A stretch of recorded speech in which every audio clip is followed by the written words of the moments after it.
J'aime tuer les gens, parce que c'est tellement plus amusant que de chasser dans la forêt, parce que l'homme est l'animal le plus dangereux de tous.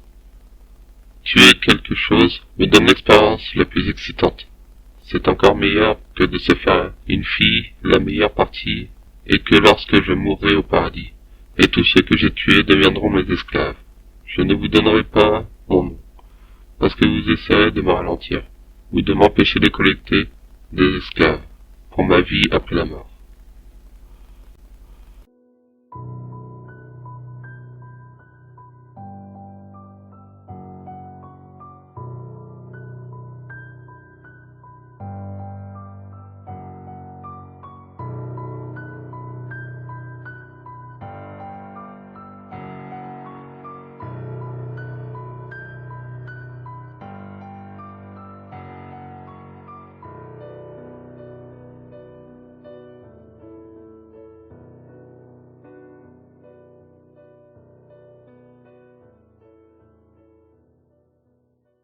Le tueur est un tueur en série, à qui sont attribués de façon certaine 5 meurtres, 2 tentatives de meurtre et un enlèvement, commis dans le nord de la Californie entre décembre 1968 et 1969.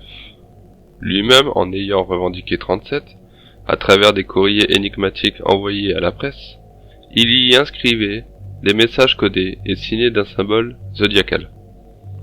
Le zodiaque a indéniablement soigné sa légende et a créé un mythe. Décembre 1968, sur une route aux abords de Benicia, le tueur s'en prend à 2 adolescents, David Faraday et Betty Lou Jason. Respectivement, âgés de 17 et 16 ans, ils font une halte ce soir-là, sur un parking isolé. Vers 23h15, une voiture s'arrêta derrière eux. Le conducteur en sortit et leur tira dessus. David Faraday parvint à sortir de sa voiture, mais fut tué d'une balle en pleine tête, à bout portant. Betty Lou Jason se mit elle aussi à courir vers la route. Son corps fut retrouvé à 15 mètres de la voiture. Une jeune femme découvrit plus tard les corps des 2 adolescents. Le 4 juillet 1969, Darlene Ferrin, âgée de 22 ans, et Michel Magot, 19 ans, sont garés dans un parking près de Valéja, un endroit là encore apprécié des adolescents. Vers minuit, une autre voiture, provenant vraisemblablement de Valanja, entra sur le parking. Le conducteur sembla les observer quelques instants, en laissant le moteur tourner. Il partit brusquement, puis revint quelques minutes plus tard. Le conducteur sortit du véhicule et se dirigea vers une lampe torche vers les 2 ados. L'homme sortit brutalement un pistolet et tira à plusieurs balles de calibre 9. Un voisin entendit les coups de feu et appela la police. Darlene Ferrin était morte à l'arrivée de secours. Quant à Michel Magot, il survécut. Il vit le tueur comme un homme blanc, assez jeune, de taille moyenne, environ 1m75, costaud, dans les 90 kg, avec un large visage et des cheveux bruns. Il est encore à ce jour la seule personne à avoir vu le visage du zodiaque. Un secret très lourd à porter, qui va le dévorer. Le 27 septembre 1969, au lac Berryessa, dans le comté de Napa, 3 jeunes femmes se garèrent sur un parking vers 15 heures. Un homme conduisant une Chevrolet bleue claire vint se garer juste à côté d'elle. Les 3 jeunes femmes allèrent s'installer au bord du lac, où elles prirent le soleil durant une demi-heure et commencèrent à remarquer l'homme à la Chevrolet. Il était assez avenant, mesurait environ 1m80 pour 90 kg, avec des cheveux bruns. Lorsque les jeunes femmes retournèrent à leur voiture vers 16h30, la Chevrolet n'était plus là. Cecilia Sherpar et Brian Martel, 2 étudiants, virent pique-niquer à Twin Oak Ridge, à l'ouest du lac Berryessa. Un inconnu s'approcha d'eux et soudain mit une cagoule, puis réapparut plusieurs mètres plus loin. La cagoule comportait un symbole brodé dessus, la signature du zodiaque.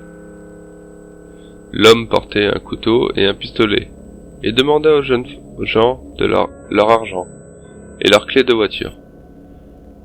L'agresseur poignarda Brian Martell par 6 fois dans le dos.